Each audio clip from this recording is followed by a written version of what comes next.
Let's start the show. Hello, everybody, and welcome back to the Triangle Defense Podcast. I'm your host, Alex Ortega. I'm your host, Jonathan King. And we are back with another episode, back to regularly scheduled programming. But, I had something I wanted to talk to you about, John. So I went back home for Thanksgiving, and I was at the bar with a few of my close friends, and of course we talked basketball. How great is the bar at Thanksgiving, by the way? Like going home to the hometown bar, and yeah, true. It's up and down to where you see some people you might not want to see, or a lot of people I don't really care what they're up to nowadays. But when you're with your close friends, it is a good time. Boys, yeah.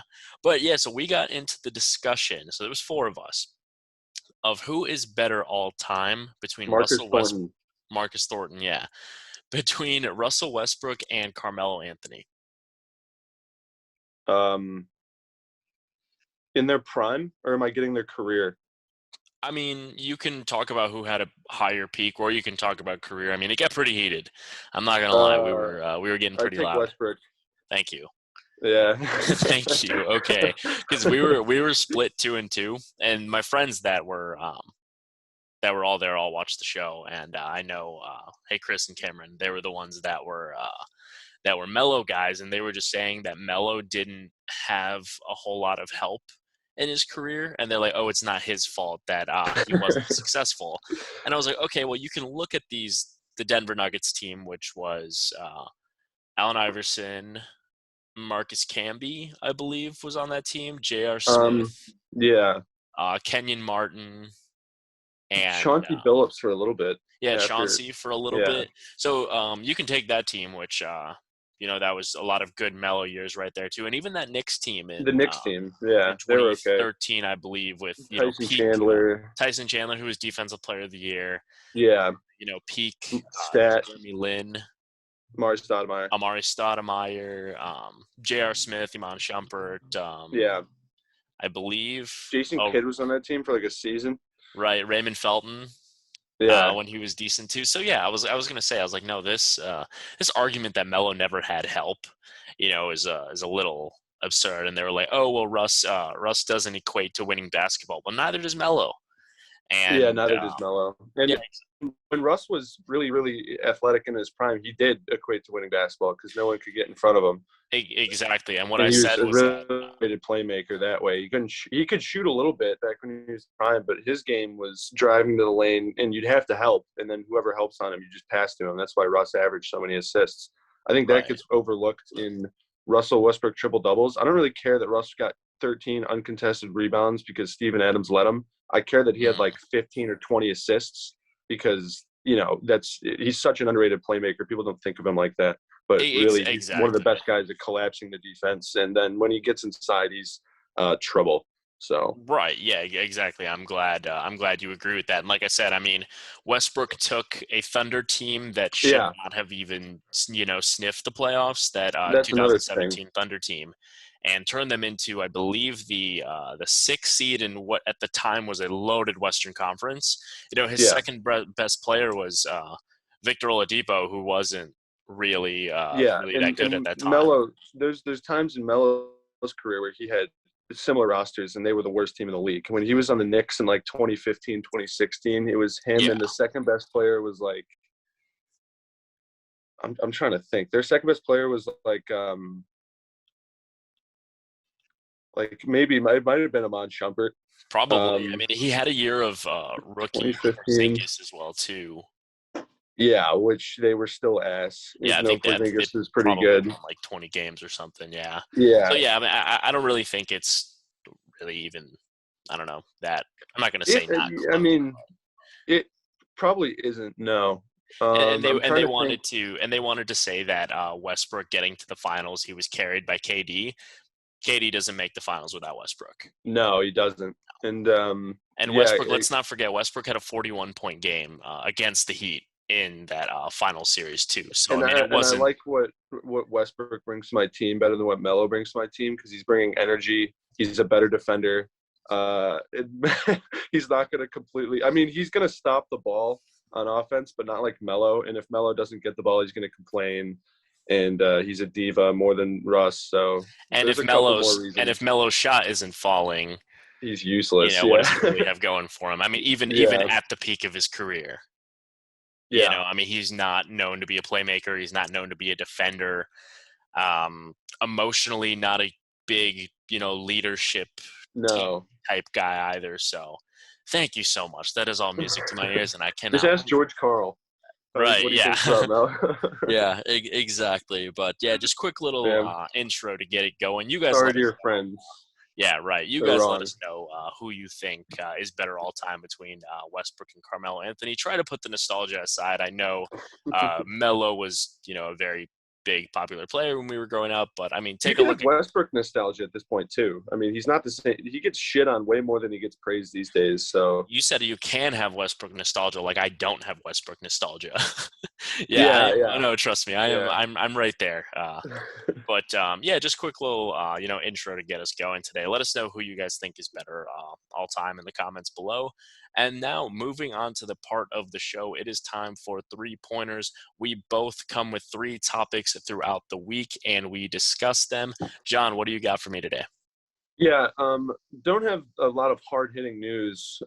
We just posted an episode a couple days ago, but there is a couple of interesting things individually with players going on around the league. The Denver Nuggets are literally just Jokic. I mean, that's pretty much it. I went to the Bulls game against the Nuggets on Monday, and he did everything. And Aaron Gordon played well in that game too. But yesterday, Jokic had 39 points, 11 assists, and 11 rebounds against the Pelicans. And they needed all of that against the Pelicans. So Right. like Ugh. I was Michael Malone, I'd be killing myself trying to figure out what lineup, if anything, could give me winning basketball right now. And they're tumbling out of the playoffs. They are the 8th seed at 500, and they just got a win over the Pelicans. What's their record? You think if they didn't have Jokic? Oh God, and everything else played out the same. Yeah. Murray and No Murray. No they'd have Michael. like 4 wins. Easy. They'd be worse than Yeah, the Rockets. They would be worse than the yeah. Thunder. Because I mean, who's the second best player? Aaron Gordon. Aaron Right Gordon. now, Right Aaron now, Gordon. yeah. Yeah, right now, it's got to be Aaron Gordon. Aaron Gordon is pretty good. I'm trying to think. But he's not going to win you games. Campazzo, not Monte Morris. Bones Highland. Jeff Green's on it. Monte Morris is pretty good. But We got I both think Greens on this team too, right? We got Jeff and JaMychal Green. Jeff and JaMychal, two of like 6 J Greens in the league. Yeah, As a but whole lot, neither yeah. they're okay. I But feel for them. I really do. this team is Because banged up. Yeah, Jeff Green signed with this garbage ass team. oh, I know. But like, I mean, the Nuggets, it's wild because Jokic is still has to be an MVP consideration with the way that he's playing. Yeah, if But they make the I playoffs, mean, it'll be like a Russ situation where it's like, how the fuck did this guy drag them to the playoffs at all? Right. And he'll be in consideration. Probably won't win if they're like the 7th seed or the 6th seed, but he'll be top 3 right now. But when He's we're gotta be top talking 3 about right now, right? he is, but when we're talking Behind- about who is going to win the MVP, it's like Steph, KD, Jokic, just because Yeah. you know that. I mean, they might not even make the playoffs. I mean, if one Yeah, more and it's person goes, nothing on if one him. more He's person playing goes down, arguably better than he was last year. I But know. the team is just garbage, and it's not really the team's fault. I think their roster is constructed pretty well. I like the Aaron Gordon addition. It's just that when your second and probably third best players are out for the whole season, you kind of are just fucked. Like there's not really anything in the NBA wise that you can do to improve your team. There's no one you can pick up. Do you ever notice that when teams lose guys like this, they lose their second or third best options for the season? They don't go out and grab like a big free agent. They sort of just rely on like deep bench guys. Yeah, I was gonna say that's when you really There's not try much to. you can do. It's when you really try to pull whatever you can out of the Yeah. guys on the bench. I mean, they're hoping for a Fachu Campazzo breakout Yeah. game, but I don't, or Bol or something. But I Who just still don't hasn't played like at all, which is funny. now. They And have no one now. and I feel for them because I like this Nuggets team, and this was kind of. I mean, last year and this year were kind of the years that we thought they were going to turn into real contenders. But, with the injuries to Jamal Murray and now with Michael Porter Jr. being out for the year, and even before the injury, he wasn't looking that great. Aaron Gordon's not getting any younger, all guys like that. So it makes you worry, and it makes you hope that they can do something out there for Jokic. But it is against the world right now. Yeah. Well, anyway, that's what I want to say about Jokic. We want to honor him before he slips into obscurity because his team Hmm. is going to be so bad. So, what do you Yeah. have? Moving on to my first topic right here, just something interesting I saw on Twitter the other day.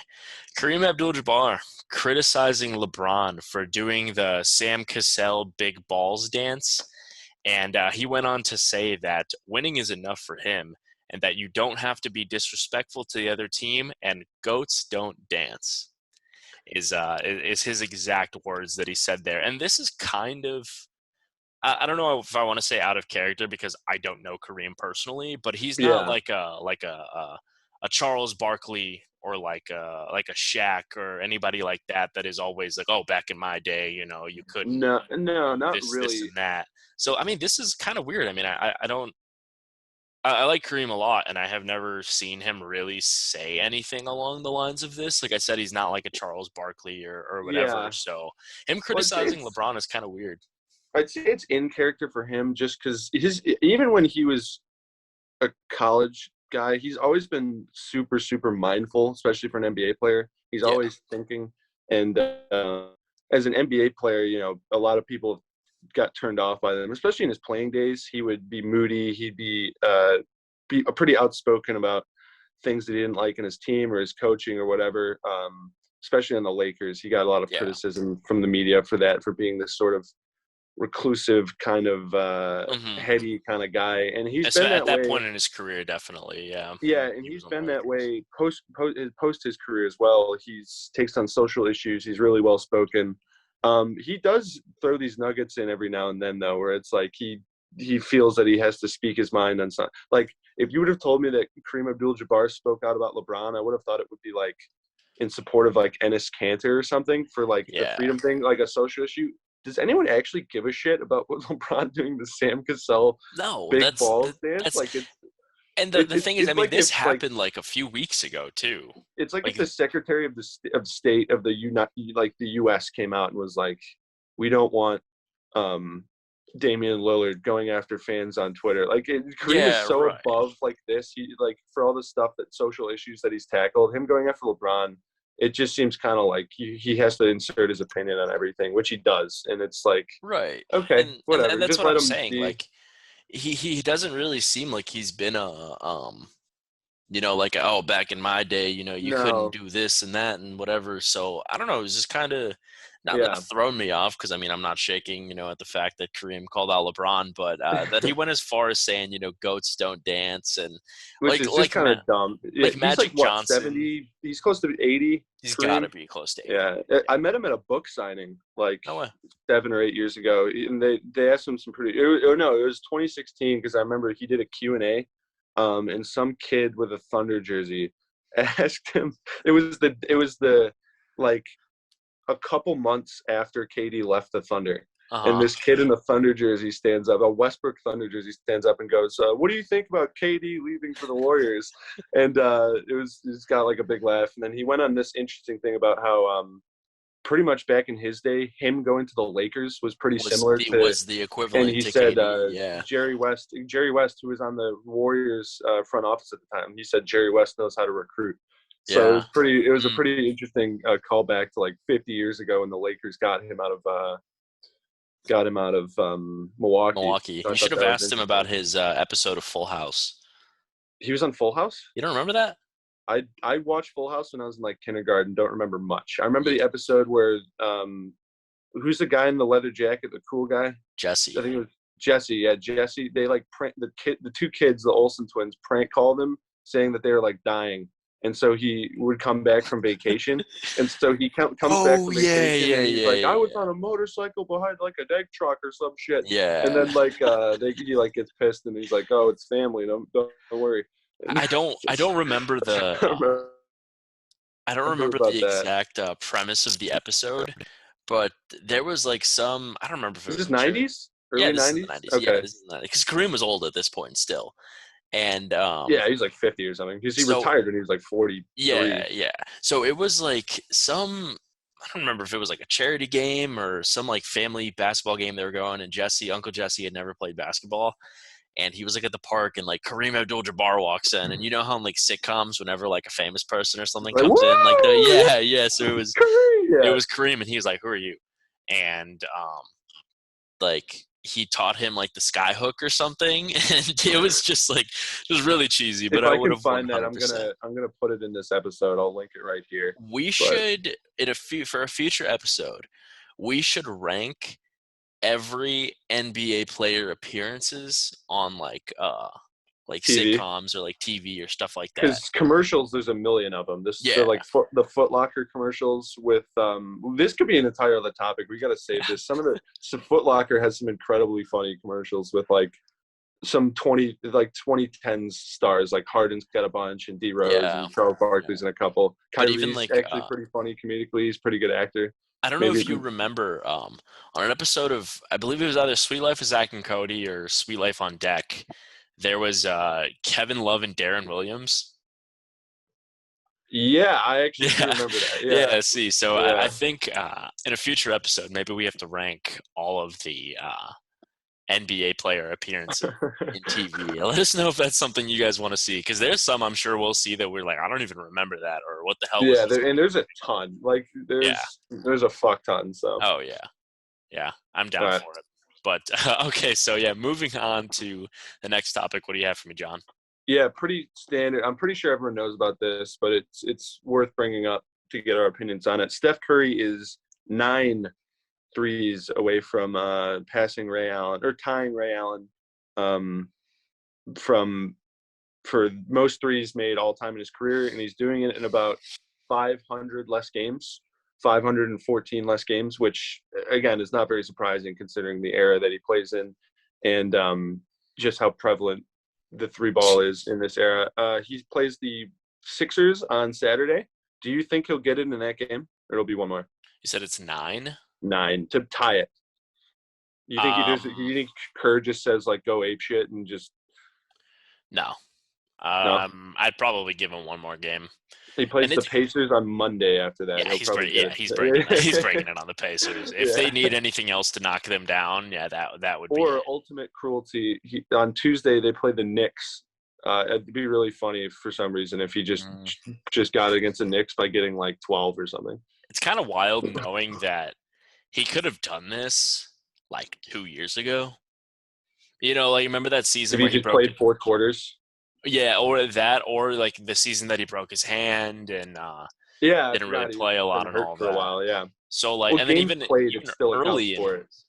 early in his career too, he had like ankle injuries and stuff like that. Yeah. Like, I mean, he probably could have broke that record like 2 years ago. You know, if it wasn't for we could do hypotheticals all day, but it makes you wonder then too. I mean, like who else, just with the volume that the three ball is shot at this point, I mean, who else is gonna pass up Ray Allen? Who's going to pass Ray Allen? I was going to say, because Draymond tweeted something interesting. He said that in 5 or 6 years, Steph's record is 100% getting broken. In 5 or 6 years. Yeah, probably. I disagree. It took him how many years to pass Ray? Ray retired in like 2014, 2013? Yeah. And he was a role player at that point. And so it took Curry like 8 years to pass Ray, who is but even take the early career of Steph, because Steph was drafted in 2009, and even the early years of his career, like I said, I mean, we're plagued with ankle injuries and all that stuff, and him not being the Steph that he is today. The three ball wasn't as prevalent as it is in 2015, 2016, around that time when the Warriors revolutionized basketball. But yeah, honestly, I think somebody who comes in and who came into the league with, the three ball being so prevalent and all that, I think could pass. Do you think that person's in the league right now? Probably, yeah. Who do you think it is? Because I think so. Curry's leading the league in 3-pointers made this season. Yeah, I don't think that surprised anyone. Second, I think, is Buddy Hield, who I don't think it's Buddy Hield. Yeah, I don't think. I don't think they've got to play big minutes. They've got to be a big part of the offense. Trae Young comes to mind. Yeah, Trae definitely. I don't think he relies on the three ball like Curry does, and he's not as good at it as Curry is. I don't think like he's got the green light and everything, but like I don't see him passing Curry. Lillard is probably already up there already because he's played a while and Not he gonna could keep pass going. Curry. Not Not gonna gonna pass pass Curry. Curry. No. I don't know. I don't know if anyone passes him. Like who's some really young players that would like. There's not a sniper among the young players like I think Ben that could Simmons still pass him. actually might have time to Yeah, he's where. got time. No, God, no. Yeah, he's got all the time in the world. Right. He's got 4 years to practice his shot before he steps back on the court, according to Daryl Morey. Exactly. But yeah, I don't know. I think that guy might be because I mean I don't know. I feel like we're gonna see guys like I said, just with how prevalent the three ball is, just people that aren't necessarily known. Like I mean, fucking maybe Tyler Hero might be up there, for like all time threes. Like when it's all said. He doesn't have the minutes, I don't think, and I don't know. He's going to be like you have to play a shit ton of minutes. You'd have to be the first option in your offense probably. You'd have to play. I don't know. It's going to take a lot. Here's something bold. In 5 to 10 years, I don't think Ray Allen is in the top 5 3-pointers made. 5 to 10. Well, 10's a long time. 5. I think in 5 years, Ray Allen will probably. I don't know. Considering how long it took Curry to pass him, like you'd think it'd be, but like he's got almost 3,000 made threes. And what does Klay Thompson have? Let me take a look here. So the top 3 is Ray Allen is number 1, Curry's number 2, Reggie Miller's number 3. Harden is in the top 4 all time. It could be Harden. I don't think he's passing Curry. He's going to pass Ray Allen.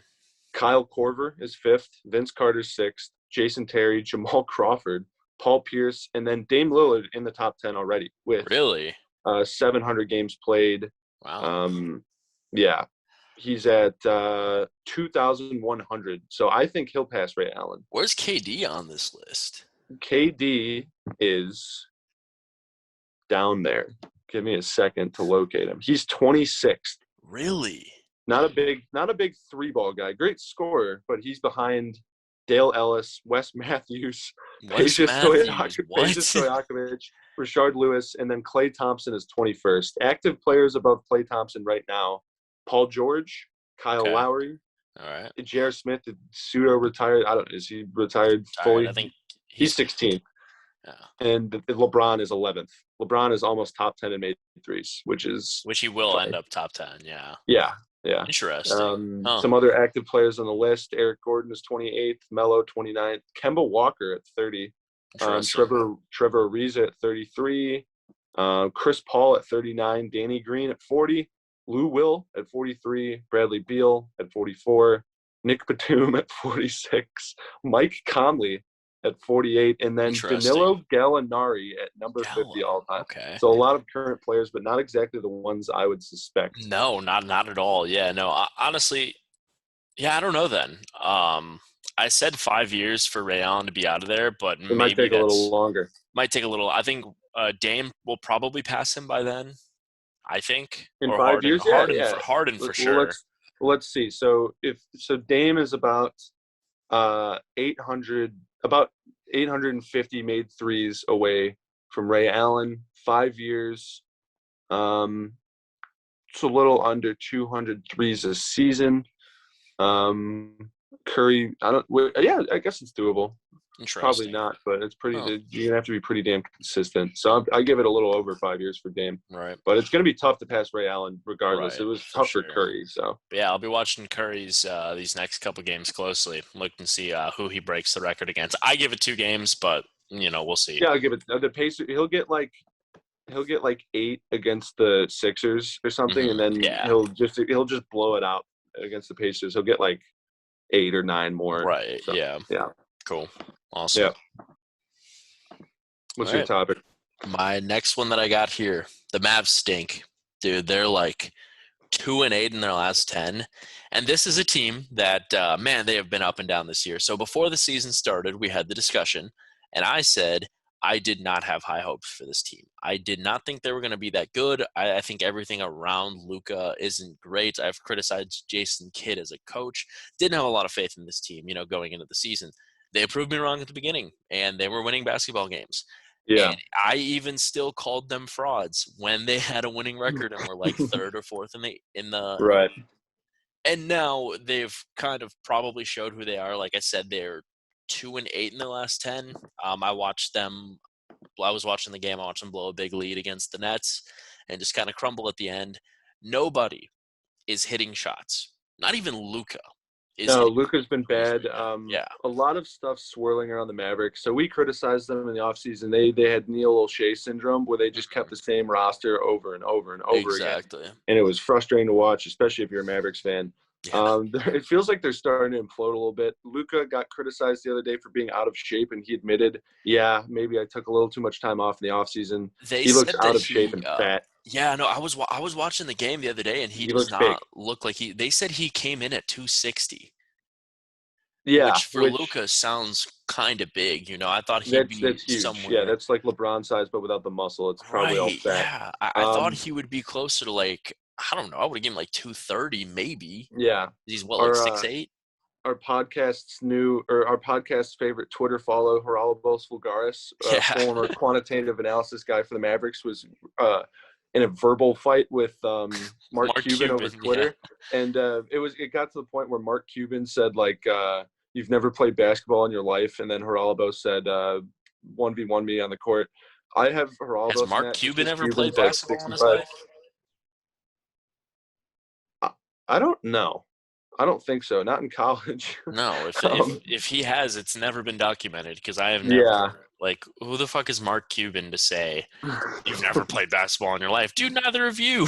Yeah, and they got both of their followers into a tiff because Geraldo has a bunch of stats nerds and Bitcoin fans following him, and Mark Yeah, Cuban's got some of the Mavericks fans following him. So it was right. pretty funny to see former employees going at it at just like not a few months after Geraldo was let go by Mark Cuban, which is pretty funny.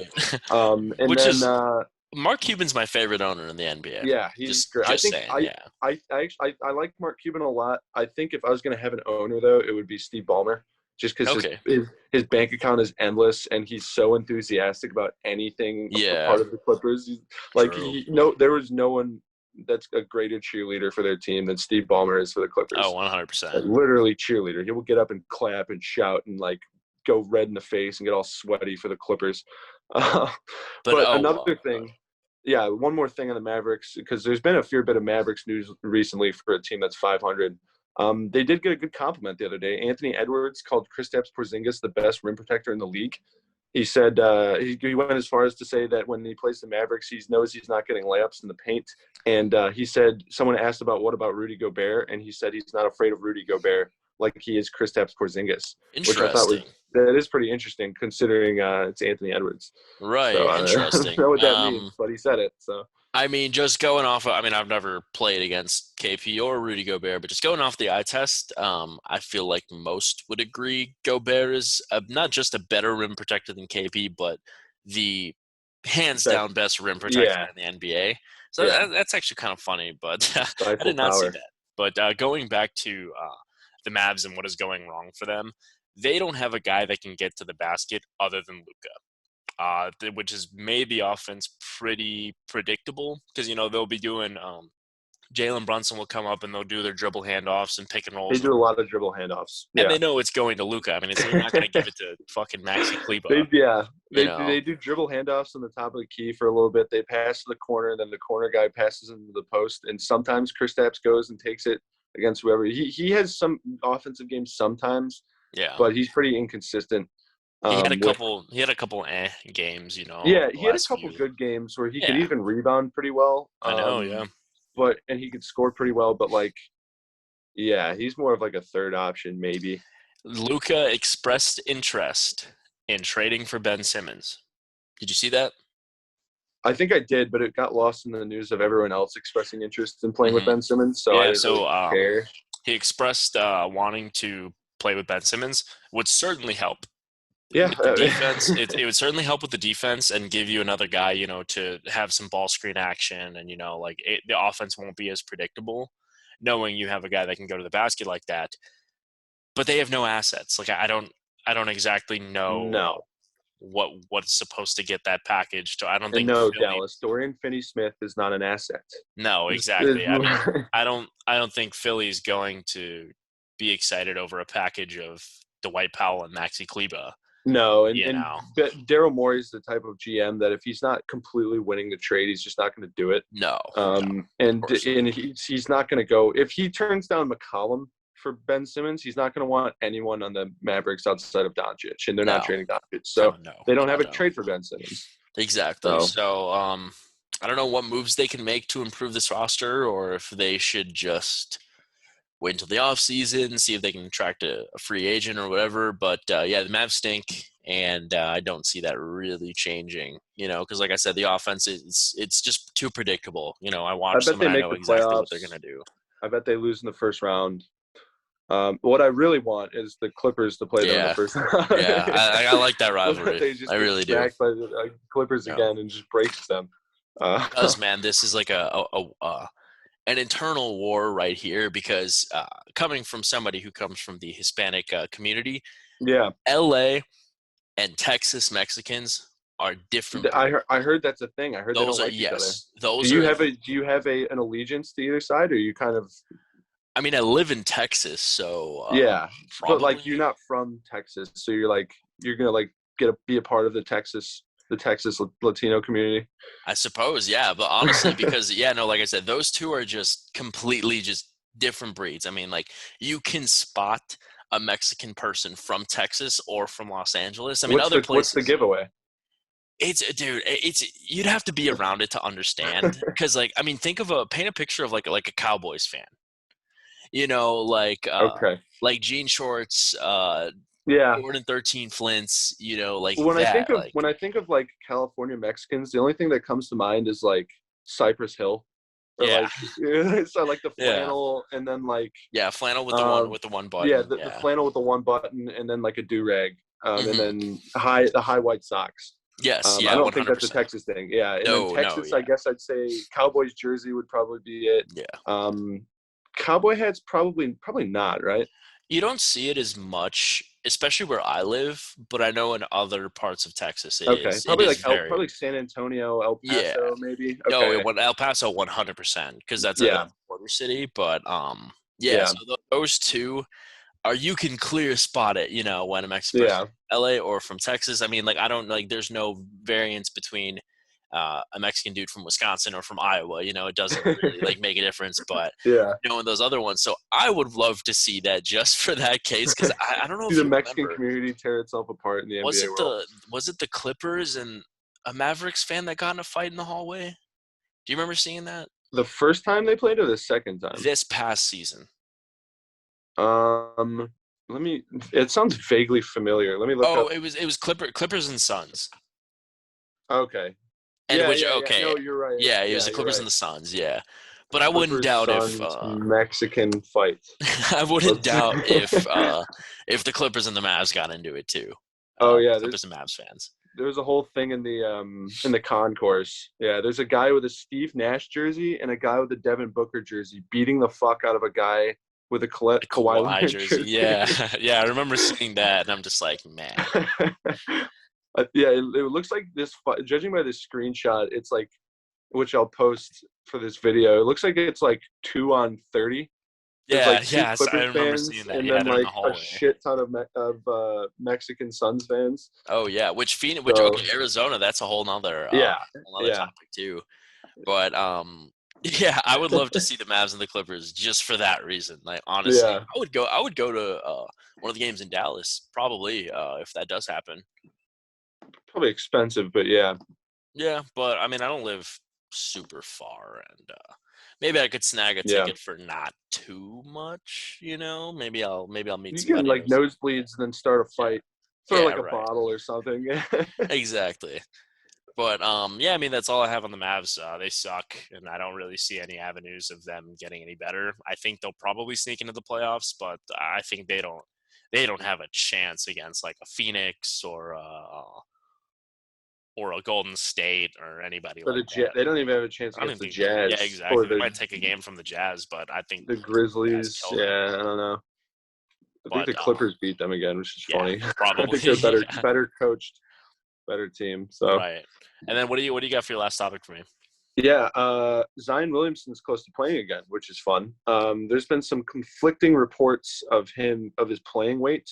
It was reported by someone the other day. I don't know who.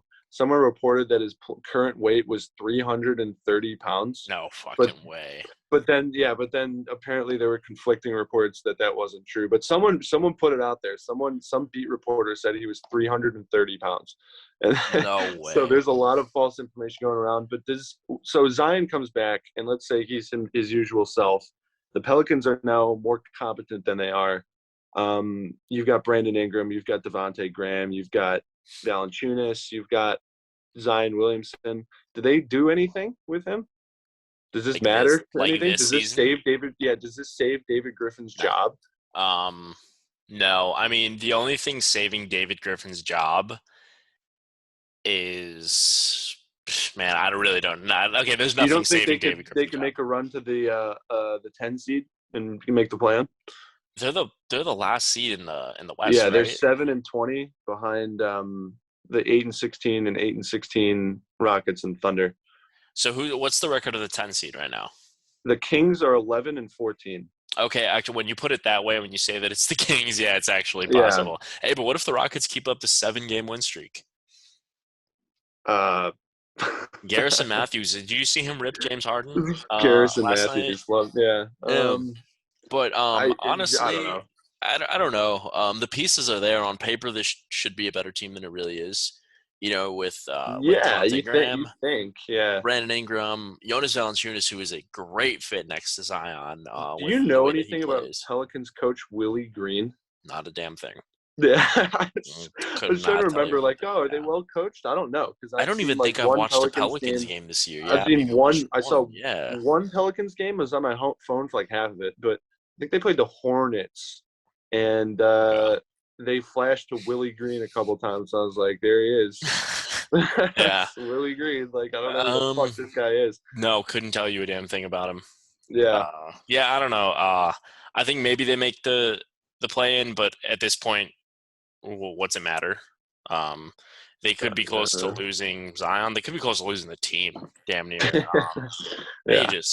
It's just not a good There's franchise. nothing fun about their franchise. No. Brandon Ingram's never going to be an all-star again, I don't think. Unless he moves teams. Right. Yeah, maybe. But, yeah, I mean, I've seen conflicting reports. I've seen pictures of Zion, one that he looked pretty out of shape and one that he looked okay. Yeah, I don't know. I think there is a possibility that they could get the 10 seed, but I don't even think it matters anymore. I think Zion might be the first player to turn down his rookie extension. How crazy would that be? Are you worried about his playing weight? Yeah. Being too fat? You are? Yeah. Just because, like, health-wise or, like, performance-wise? Health-wise in the sense that, like, Zion already plays a very explosive style. Yeah. I mean, I've seen this guy rip through his shoes like 2 times. You got to think this helps around the rim, though. He already had one of the best seasons field goal percentage-wise around the rim. He was, like, shooting like 65% around the rim or something like that, which is nuts. And you have to think this helps because he's basically center weight with like the mobility of almost a guard, right, or a small forward at least. So I think he'd be a great tight end in the NFL. Miller. He'd be incredible. He'd be like a full, or he could be like Khalil Mack. He's got the body type. He's like a foot taller than Khalil Mack.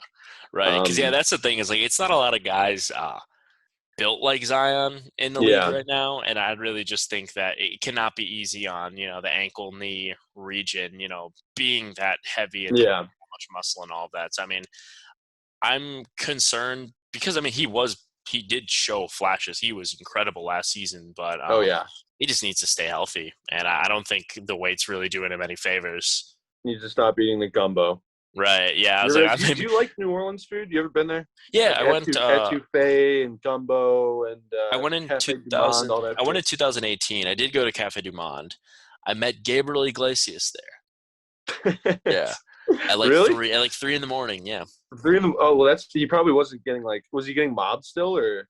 He kinda. So he had like a chihuahua in hand, and he was like walking, and me and my friend were leaving, and he was like, "Was that Gabriel Iglesias?" And we just kind of like backtrack, and we're like, "Hey, what's up?" And we talked to him real quick. But is Gabriel Iglesias? Where's he from? Is he a California Mexican? He is Californian. Yeah. Okay, Yes, very I much. could see that. Yeah, I've very, never seen him very wear a much. Cowboys jersey, so No, yeah, no, he's from California, but okay, that makes yeah, sense. New Orleans. The food was good when I went. I had this. I don't remember the name of the place. It was on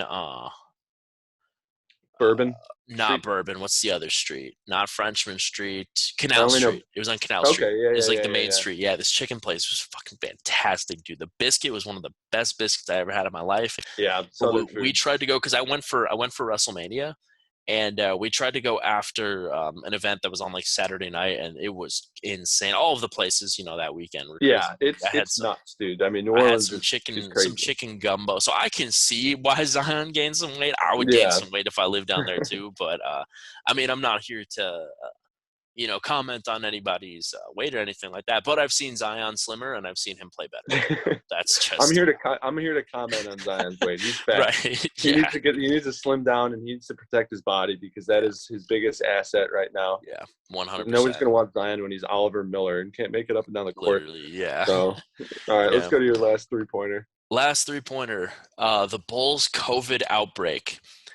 It's We have crazy. lost It's Derek Jones Jr., DeMar DeRozan, I believe Kobe White, Javante Green. Javante Green, Vooch a few weeks back. Yeah. Is Alex Caruso out on that, or is there Yes. something else going on? Alex Caruso. Alex Caruso. At this point, they suck. They're bringing out bums to play. Matt Thomas is in the COVID protocol, and he's like the last guy on the bench. He's just like an ass.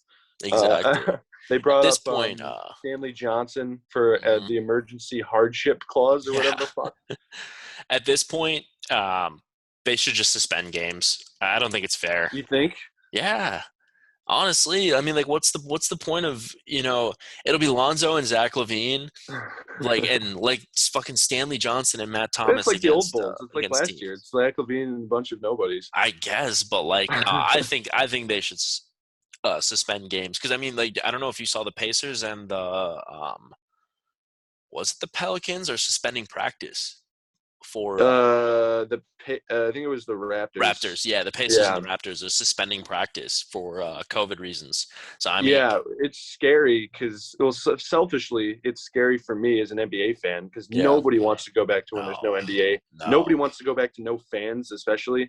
Nobody wants to go. I don't think that's an issue. The fans. No. I think it's just like nobody wants to go back to the bubble. No one wants to do any of that shit. No. And if we have to, it's going to be depressing as fuck. Because, I don't think it happens, but I think they need to take the precautions. The NBA is going to do everything they can to not suspend games, to not suspend the season, and to maintain normalcy. And it's only now I think DeRozan comes back in like 5 days, which probably 2 more games for the Bulls. I don't know their schedule. But then watch, right when he comes back, Zach LaVine's gonna get COVID. Somebody made a funny joke on Twitter. So the Bulls got beat. They got blasted by the Cavs last night, and the Cavs were celebrating. And somebody said, some Bulls fan said, like, "Haha, we'll see what player we gave you. We gave COVID to." Honestly, because watch, you're gonna see like in like Evan a few days, be like, oh, Evan Mobley and Darius Garland, Jarrett Allen, COVID protocols and all that. It's rough out here in the NBA. I personally, I mean, coming from a Bulls fan, I don't want to see us get blown out by the Cavs for not having half of our team. No. I mean, I think that. I mean, context is important. They can celebrate beating our like G League team plus if like 3 best players all they want, but whatever. I think games should be suspended, but that's just me. I disagree, but I can see the rationale. I think it's only going to be a temporary problem for the Bulls, at least. I think like in a couple days, even like 5 days, we'll have everyone that we need back. Yeah. And hopefully Vucevic fucking figures it out at that point because he's fucking terrible. Sucks. But we're not going to talk about Vucevic. Yeah. But do you think this is a concern for the rest of the NBA?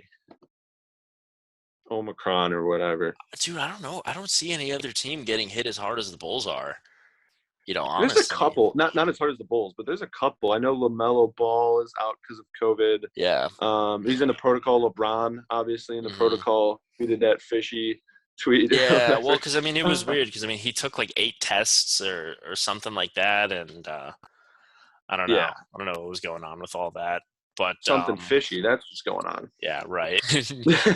Yeah, but I don't know. I really hope nothing happens, clearly. I mean, I want to see basketball, and I want to see it how it's intended, with the fans, with the players that we care about. That. No bubble, all of that. So, hopefully not.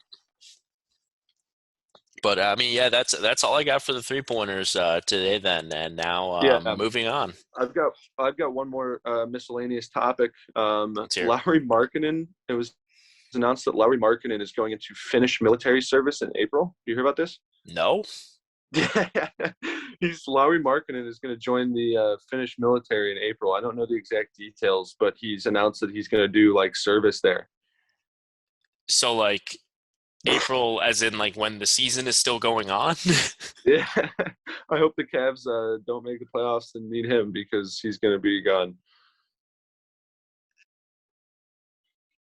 Let me look this up. Like Why have I I not heard about this? swear to God, I read a headline that said he was going to do military service in Finland.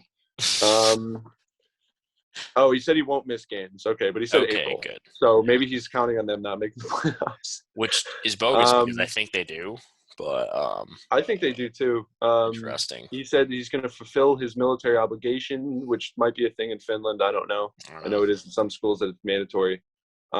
He's gonna likely serve in the Finnish Defense Forces Sports School, which is a special unit that allows elite Finnish athletes to continue training in their respective sport as they can complete their conscript service. So it is mandatory. Dude, what the hell? I did not hear any of that, but interesting. I would love to see Lauri Markkanen in his fucking Finnish military uniform. Is he gonna? Well, he's gonna have to keep practicing. Like I know the Cavs don't want him to go to fucking Finland to be like a soldier or something. Like Right, yeah.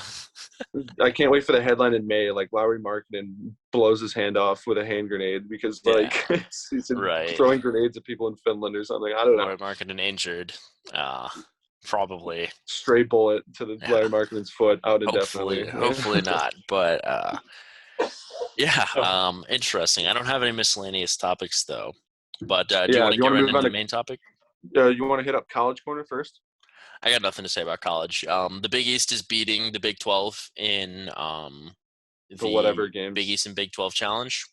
But I Yeah. mean, the Big East is, I believe in Big East supremacy, and we stomped the Big 10, and now we're probably going to beat the Big 12 too. So I mean, I don't know how anyone else can deny that they're not the Yeah, best. it is kind of interesting. The Big East, they played. So Nova played Syracuse. They haven't played since 2018, and then West Virginia played UConn. Got little flashes of the old Big East, I know, which is yeah, kind I of like interesting. that. I think it'd be. I think people missed the Big East. I think even the Big 12 teams that left because of football reasons missed the Big Hmm. East. Yeah, Syracuse, especially, it's bullshit how they're in the ACC. I know. But Yeah, another interesting thing, Arizona, undefeated Arizona, waxed undefeated Wyoming yesterday. Kind of interesting. yeah, I don't know who's Wyoming has played, but probably not that many people. Ken Pomeroy was in attendance for that one. yeah. And then Oregon still completely sucks ass. They're losing to everyone under Yeah, the they sun. lost to they get stomped by They get stomped by remember everyone who these it days. was. Yeah, no, they're not good.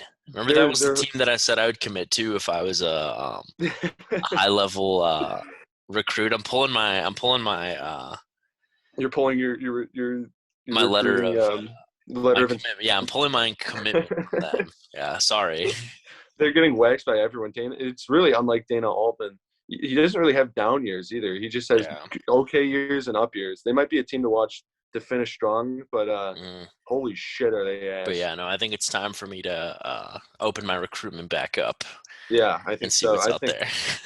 I think I'm committed to UCLA from that episode, so I'm still I looking wish I pretty was gonna good. be home on Saturday so I can go to the Marquette UCLA game. Oh, they play UCLA Yeah, they play UCLA in Milwaukee. in Milwaukee. That's interesting. Daryl I don't know how Morcell that versus the game. world. I don't know how that game came to be, but yeah, I wish I would be home for that. I'm going home There's the next a day weird after that. scheduling for I know. UCLA. Yeah. Non-con against Marquette. That's bizarre, but Yeah. that's all I got about college. Not too Yeah. much going on. Same. If you want to bet, gambling wise, bet the home team for the Big Ten because they're killing it these days. Yeah. But True. other than that, I got nothing But for College moving Corner. on to our main topic, the title of the video, the thumbnail, all of that. The Indiana Pacers are finally going to blow it up. This has been a team that has been middle of the pack for a good few years now, ever since Paul George left. And, they made a couple moves that made you think they were going to try to be a little better than that. The hiring of Yeah. Carlile, but they came out and said that they're open to trading. They can't trade Malcolm Brogdon because they signed him to an extension. They can't trade him just yet, but they're open to trading Karis LeVert, Domantas Sabonis, and Miles Turner. Well, they said that Karis LeVert and either Sabonis or Turner, which is interesting to me. That's what Shams reported. Yeah. So not sure how full of a rebuild. It looks like it's going to be Miles Turner more than Sabonis, but they could probably get some pretty good return on Sabonis too, where it might be. Interesting thing starting off before we get into trades is the Pacers always struck me as a team that never wanted to rebuild ever because they're a small market. They can't. They can't really afford to rebuild and go be just completely dog shit. Because they have the worst attendance in the NBA right now. Yeah, and they always try to stick around in the playoffs, whether it means they're good or have hopeful winning games or whatever. So it's kind of it's good news for me. I think it's pretty interesting. I think it's kind of cool that they're rebuilding, but I think it's interesting that they decided to actually go through with it. Then again, they haven't done it yet, so who knows? Right. But it makes they've reported it.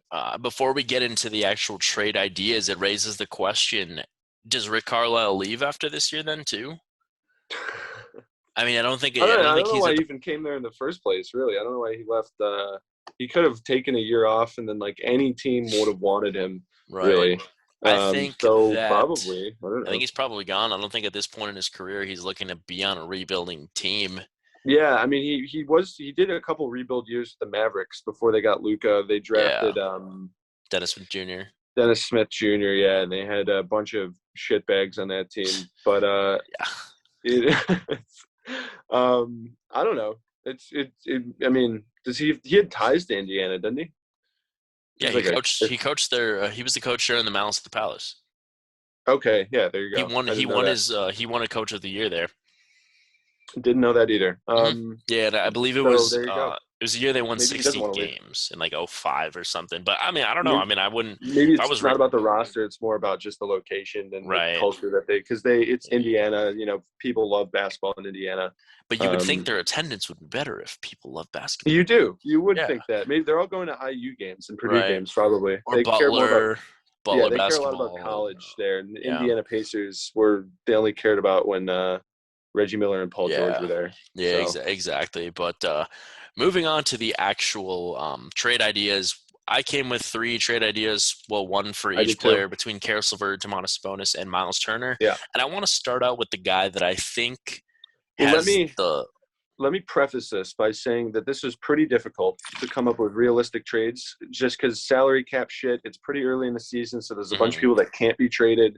Yeah, exactly. I don't know. Some guys, especially Domantas Sabonis, could be valued so differently across the board. Some people could give up dog shit for Sabonis. Some team could think, hey, this guy's the answer. He's an all-star. He puts up 20 and 10. We really like him. Some people really think that Domantas Sabonis isn't that good because he's not a great defender. And, he's sort of like a lower tier all-star. So it's really, really tough to come up, especially I don't know what the Pacers want. So I kind of had a mix between young guys and picks. But we can go through it in whatever order you want. I had one for each player. I want to start with the guy that I think has the least trade value, and it's Karis LeVert. And it's unfortunate because he is looked at as a different player than he was in his time in Brooklyn. He was looked at as a very promising young player, but some unfortunate injury issues have plagued him. He had the weird thing last year where I don't know if it was like an infection or something, but he missed a good bit of time. And he just hasn't really been great this season. So he's the one that has the hardest. It was very hard to put a value on him at this point. But the trade that I have for him is there's been ties to the Cavaliers as well too. But I figured this one out. So Karis LeVert to the Clippers for Eric Bledsoe and a first-round pick. I think the Clippers do this because I kind of like that. I hate Eric Bledsoe. So. Yeah, because Paul George has been actually really good this season, and there still is potential to salvage maybe a 6 to 8 seed, and hoping that Kawhi comes back and all of that. So I think Karis LeVert would be right now. Right, yeah, and I think Karis LeVert would be a great addition, and it's a way higher upside pick than Eric Bledsoe would be. Clearly, I mean, maybe Karis just needs some time to, get back to being like himself after all of the injury issues and all of that. So I think Karis LeVert to the Clippers would be a great addition. And I don't think it'll cost that much either. Like I said, I think Eric Bledsoe in a first is enough to do it. Yeah, I think that's a good trade. I had a little less value for LeVert, just because he's a scoring two guard, which there's a lot of in the NBA right now. But a team that needs scoring that could use a guy who's pretty much an instant bucket like LeVert is when he's healthy is the Grizzlies. And Yes. I figured the Pacers would want a few young guys in return, but again, I valued him a little less. So I've got Karis LeVert and Brad Wanamaker going to the Grizzlies, and in return, they'll be getting Tyus Jones, DeAnthony Melton, and a second-round pick. A couple young guys, good upside. They're both like Yeah. 22, 23. I think Tyus Jones might be 24, but Melton's young. And the second-round pick could help out as well. And you're getting something back from a guy who's like older and more Yeah. established scorer. And the Grizzlies would do it obviously to get a better option for John Morant. A better second option, yeah, for sure. Because I mean, Jaren Jackson isn't that. I mean, he's not known for being a scoring option, So getting a legit second scoring option for the Grizzlies could be great. I mean, Yeah. I explored a few episodes back about the Grizzlies trading for a guy like Terrence Ross, even. Yeah. Because I mean, you saw in the series against the Jazz that they had just a ton of issues, with bench scoring and perimeter creation as they were playing the Jazz in the playoffs. And I think Karis LeVert could, potentially be a big part of that, whether he is coming off the bench or if he is starting next to John Morant in the backcourt. A little, like I said, I mean, it's hard because my trade sounds fine value-wise, and so does yours. So, like, Yeah, again, whenever you try to do these trades, it's like you never know what GMs are thinking, what they're valuing. You could value young players a lot if you're the Pacers, or you could say, give me a lot of picks. Right. Let's really blow this thing up. So I don't know. I try to do realistic value, and that trade makes sense for both sides. If the Pacers are looking to give up Karis LeVert at like less than what his value is, which if you're trading a guy like that away, it usually is. Right. Then you'd get both in this trade. So yeah, I think the Clippers might be a little more, I'm not going to say desperate than the Grizzlies would be to make a move like this because, I mean, this is a team that, clock's ticking with PG and Kawhi, and, want to keep those guys happy and still maybe make some kind of push this year in the playoffs with how good Paul George has been playing. But I think they would be a little more they'd be okay with giving a first step before Memphis would. I mean, I think the Clippers have very much just accepted they're never going to have a first-round pick again in their life. When do they have a first-round pick? I don't think until I am 30 years old they have a first. Well, so you're saying that would be the pick that they're giving up? I think it's like 2026, yeah. And you think the Pacers would go for that? There's potential that Kawhi and PG are way gone by that point. So that pick could end up being pretty valuable. Yeah, but it's like it's not like they have young players or other picks to build up on, Yeah, you think I kind of like that, but the Clippers just going all in. This is hilarious because what's LeVert's on a 2-year deal? 2 years, yep. 2 years, so he could, if LeVert, Kawhi, and Paul George are all healthy next season, that could be a good team. Exactly, yeah, and I think I don't hate it. Clippers would be more, like I said, not exactly desperate, but they'd be more willing to give up a first than probably the Grizzlies would be at this point. Yeah. Okay. You want to go on to Miles Turner? Yeah. Let's do Miles Turner. Okay. Domantas Sabonis, whichever one you wanted to do. I'll go with Miles Turner. Cool. Again, if I don't think the Pacers like Miles Turner, I think they're going to sell him at a discount. And if they're looking for young players, I think Turner has not necessarily the highest value because Sabonis is a better player, but Miles Turner fits more on majority of rosters. Right. I was going to go. Well, this is getting young players to the max. I was going to go. Miles Turner gets traded for Vernon Carey, Kai Jones, Pelicans second rounder, and the 2023 second rounder to the Hornets. So what this does is, if you're the Pacers, you get a couple young guys back. You get a first rounder in Kai Jones. You get a Pelicans second rounder that's basically a first rounder because they're going to be horrible. So that's going to be like top 3 in the second round. And then for the Hornets, they are the worst defensive team in the NBA right now. And if they were to get Miles Turner as a rim protector instead of like PJ Washington or like like, Plumlee, Yeah. then they would want to go for it. They might even throw in a first, but if you're the Hornets, you're hesitant to give up any kind of first round picks. So I had Miles Turner to the Hornets too, for Oh the wow. exact reasons that they have been dying for a solid center since fucking Al Jefferson left. Yeah. And I don't know if you watched the Hornets versus the 76ers the other day. Joel I did Embiid had not. 43 points because the Hornets really had nothing that they could do. And Yeah. Miles Turner would help solve those Leads problems. the league in blocks per game. Yeah. Yeah, he's one of the better rim protectors in the league. So my trade package was Mason Plumlee, James Bouknight, and a first-round pick. So you got Plumlee to Okay. make the money work, James Bouknight to be that enticing, young player, Young guy, and a and then a first first. and a first. Yeah, Yeah, I didn't want to throw in Plumlee because it didn't make sense for the Pacers, but it makes sense if the purpose is to make the money work. So that's a exactly. moot point. And Bouknight would be the real, centerpiece of it. A young player who has shown some promise, and then the first round Yeah, pick is valuable as well too. yeah. So we kind of had the same idea. You went for more of quality over quantity. I just gave a smattering of young guys and picks that they might want. Right. But it's cool that we had Miles Turner to the Hornets since I think that is I a know. perfect fit. Yeah, and Um, there's been a lot of discussion of the team that Miles Turner's been tied to for probably the last 2 years is the Golden State Warriors. yeah, That would require some kind of package of, James Wiseman, probably Jonathan Kuminga, and maybe Kayvon Looney to make that work. you think they give up Kuminga and Looney Yeah, or Wiseman. for Miles Turner Yeah, and Wiseman? yeah. That's a lot.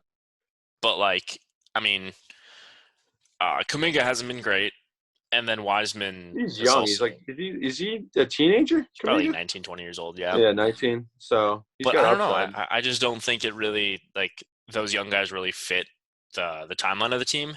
But the reason I would be No. hesitant to make a Miles Turner trade is because the Warriors are the best team in the West currently. Them and the Why Suns. why mess with Why that? why mess with Yeah, anything? I and mean, Kevon Looney's been pretty good, even though his body is like shot. yeah. I mean, Um, Nemanja Bjelica has been getting minutes at center, yeah, and he's Wiseman got the is. keys to the offense. Yeah, I know. That's what I'm saying. Yeah, and then Wiseman.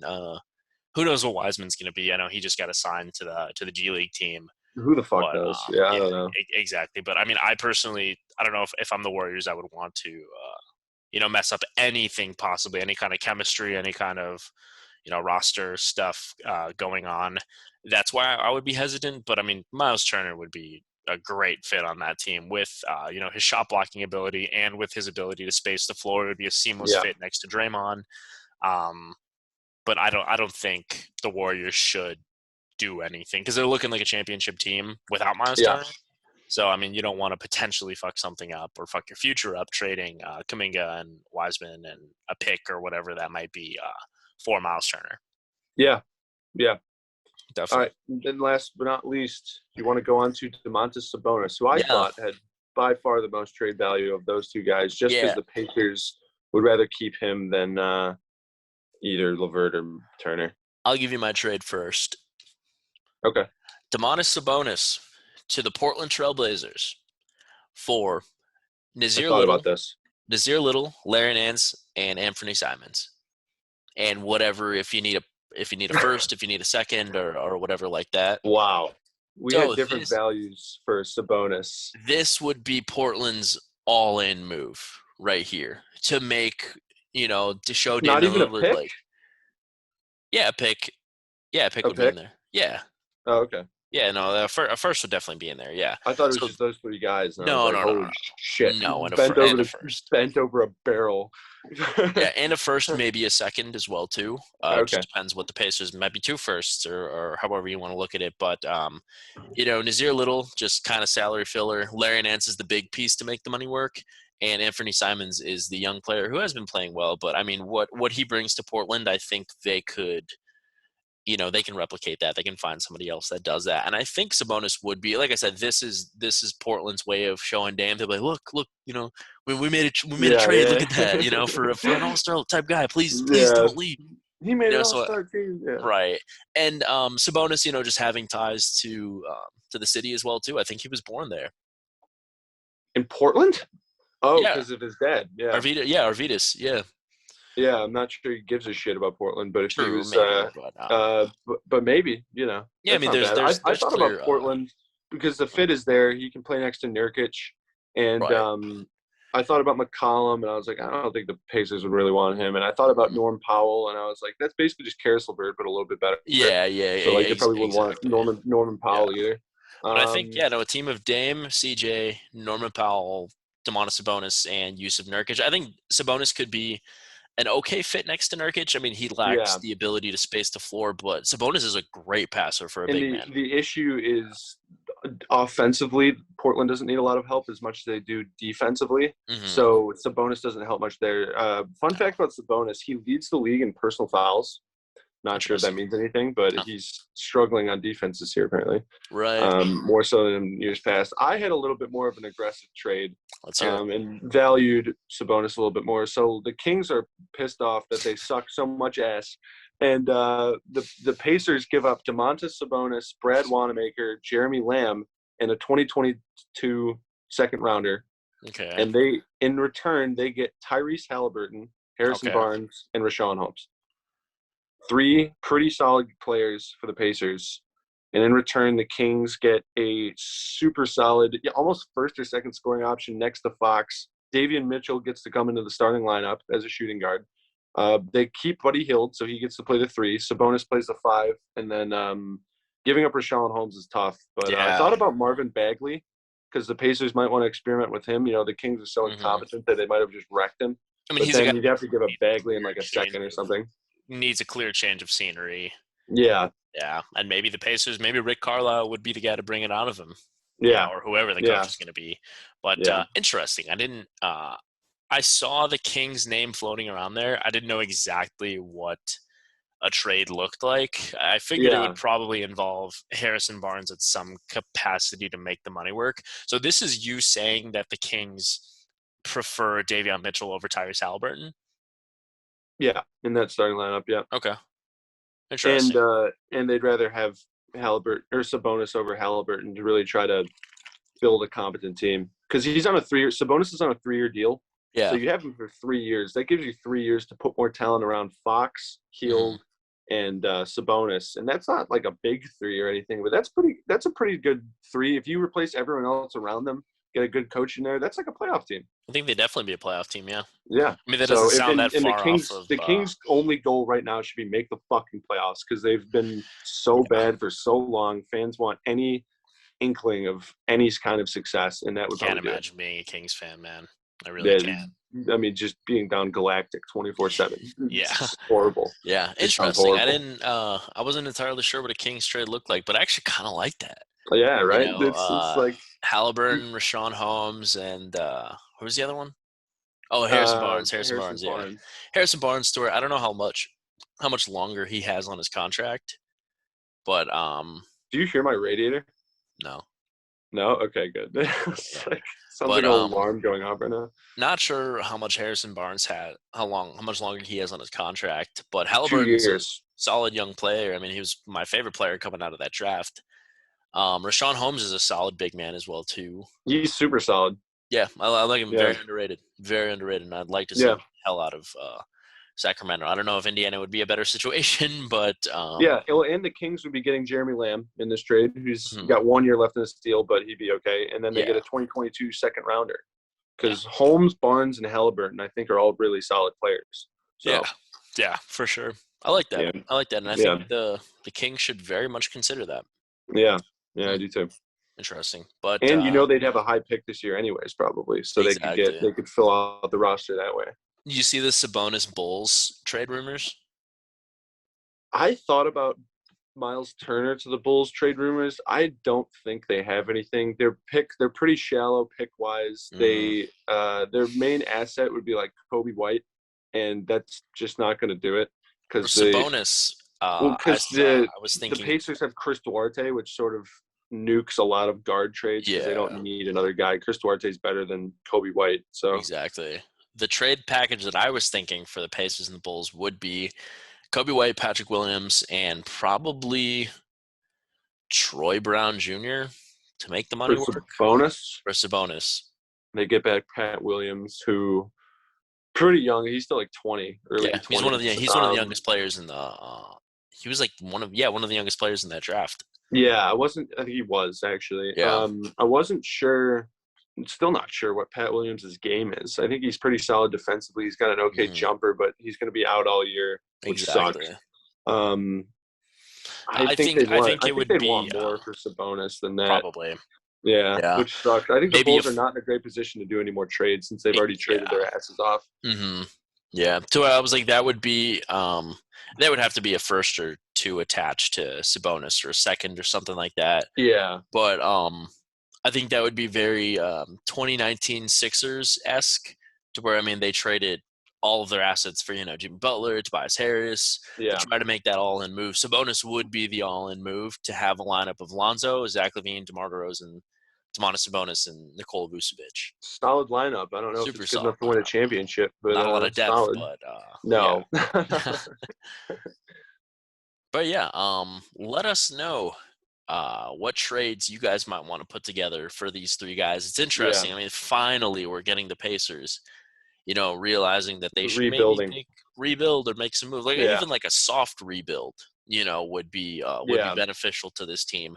So let us know what trades you guys have put together for Karis LeVert, Miles Turner, and Domantas Sabonis, and do all of those YouTube things. Make sure to hit that thumbs up, subscribe, and hit the post notifications so you do not miss another episode of the show. Before we go, Alex, I have a little game that we have to play.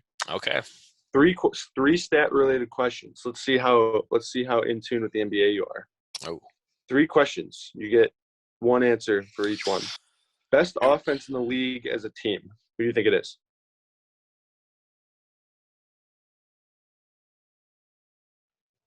Phoenix Suns. Hornets. Yeah, 115 points a game. Best leading the league in rebounds per game.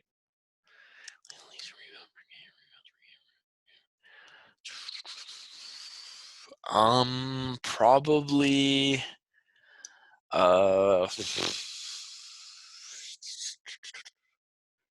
Jokic. Rudy Gobert. I was gonna say that. And then the last one: who's leading the league in triple doubles with 5 this season? It's not Russ. It's not Russ. I can't answer that. You got to guess. It's not a guess. Yeah, it's Russ. Okay. Yeah, it is.